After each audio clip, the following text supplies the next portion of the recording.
When we talk about a crypto ecosystem growing up, what does that actually look like? Well, it's not just one thing. It's kind of everything, everywhere, all at once. We're talking about everything from connecting remote islands to, the messy reality of a single business deal. So let's take a look at how all these moving parts fit together. This quote from World Mobile, it pretty much nails the theme for today. We are not talking about abstract ideas on a whiteboard here. We're talking about real-world usage, built to work on a massive global scale. And that's the thread we're going to follow. So get ready to zoom in and zoom out with me. We're going to go from the huge scale of connecting entire countries right down to the nitty-gritty of a single project. It's a really fascinating snapshot of how a decentralized network actually comes to life. All right, first up, let's see how this whole digital ecosystem is actually leaving the screen and making a physical impact in the real world. So we start on the ground, literally, on the island of Siargao in the Philippines. This isn't some theoretical launch, nope. This is a specific physical place where World Mobile is deploying a major new network. And here is the key takeaway. It's not just a plan, it's not coming soon, it's happening right now. The network is live, the physical hardware, these air nodes, they're installed and they are running. This is real infrastructure on the ground right now. And the ambition here is just massive. This network isn't some small pilot program. It's being built to support up to 3 million people. Just think about that for a second. Every single phone call, every text, every video stream, all running through this new decentralized infrastructure. Of course, building all this physical stuff costs real money. So to help fuel this global expansion, the project's token, WMTX, just got listed on Binance.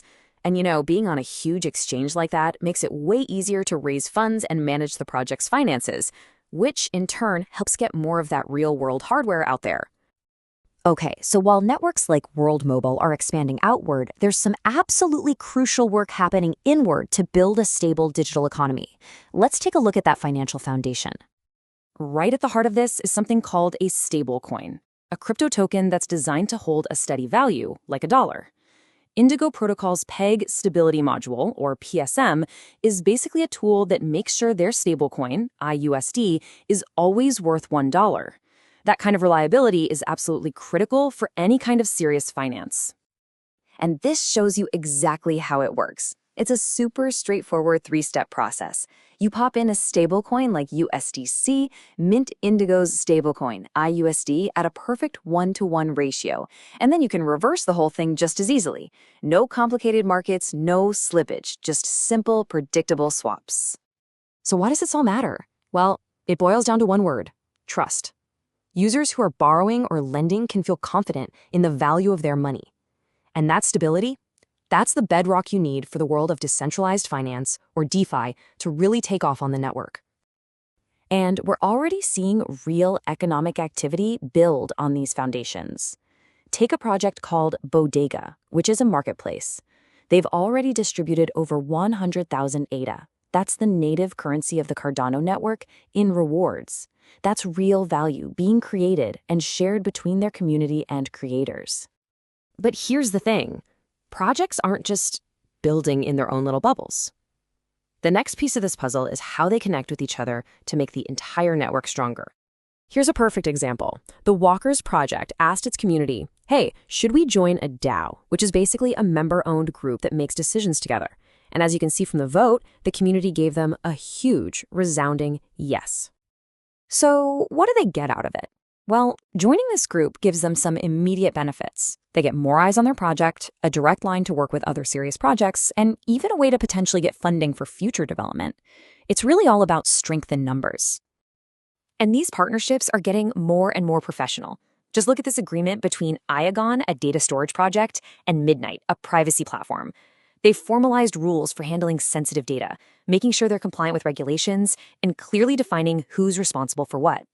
This is a huge sign of a maturing ecosystem.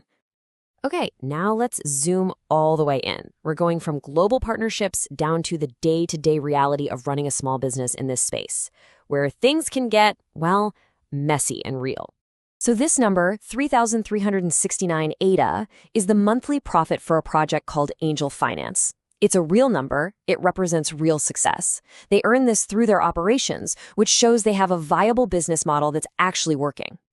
But then, right alongside that profit, you have this quote from their report. They were trying to buy a traditional business, but the whole deal just fell apart at the last minute. This is that unglamorous, super frustrating side of building things. It's a good reminder that progress isn't always a straight line up.